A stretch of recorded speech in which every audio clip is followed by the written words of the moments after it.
Cette vie est courte, mes chers. Par Dieu, cette vie est courte. Alors pourquoi un ami ne parle-t-il pas à son ami? Pourquoi un proche déteste-t-il son proche? Pourquoi un voisin fait-il du tort à son voisin? Pourquoi les gens se nuisent-ils les uns aux autres? Par Dieu, tout cela ne servira à rien. Tu vois ta mère avec qui tu es en conflit.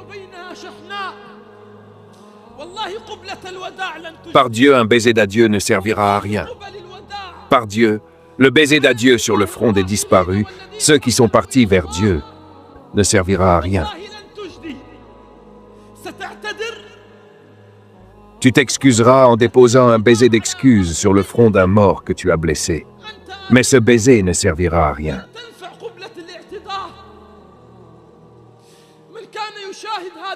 Ceux qui regardent ou écoutent ces paroles, sachez que Dieu scrute toutes ses créatures la nuit du milieu de Chaban et pardonne à toutes, sauf à l'associateur et au querelleur.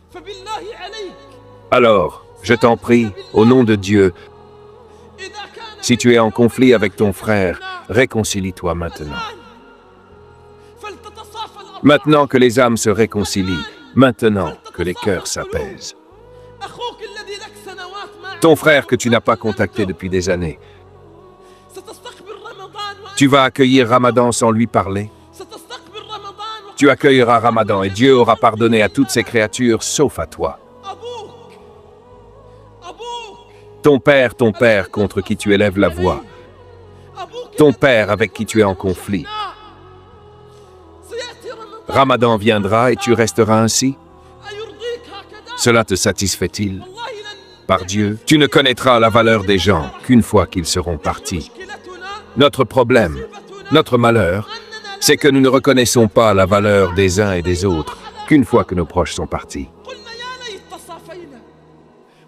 Alors nous disons, si seulement nous nous étions réconciliés, si seulement nous nous étions dit adieu avec amour, si seulement je lui avais pardonné, si seulement il m'avait pardonné avant son départ.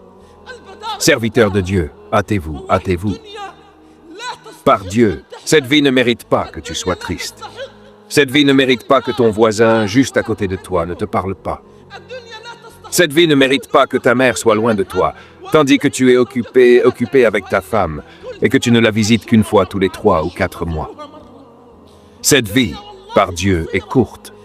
Elle ne mérite pas qu'à cause d'une voiture, d'un commerce ou d'un bâtiment, tu ne parles plus à ton ami jusqu'à aujourd'hui. Cette vie ne mérite pas cela. Nous partirons tous. Nous partirons tous. Nous partirons tous vers Dieu. Alors pardonnez-vous les uns les autres. Réconciliez vos cœurs avant Ramadan. Et le meilleur d'entre vous est celui qui commence par la paix. Ce n'est pas une honte. Avant Ramadan, commence par la paix. Car c'est une calamité de commencer à lire le Coran et à prier la nuit alors que tu ne parles toujours pas à ton ami. C'est une calamité que nous préparions maintenant nos prières de Ramadan.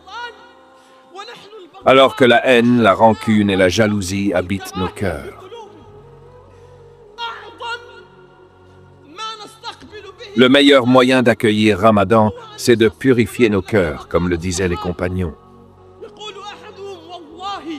L'un d'eux disait, « Par Dieu, aucun d'entre nous n'osait accueillir Ramadan avec de la rancune dans son cœur envers son frère musulman. » Alors purifiez vos cœurs avant le départ. Nous partirons tous. Nous partirons tous. Nous nous tiendrons tous devant Dieu et nous ne savons pas. Nous ne savons pas. Celui que tu ne parles pas aujourd'hui, peut-être que tu accueilleras Ramadan avec lui.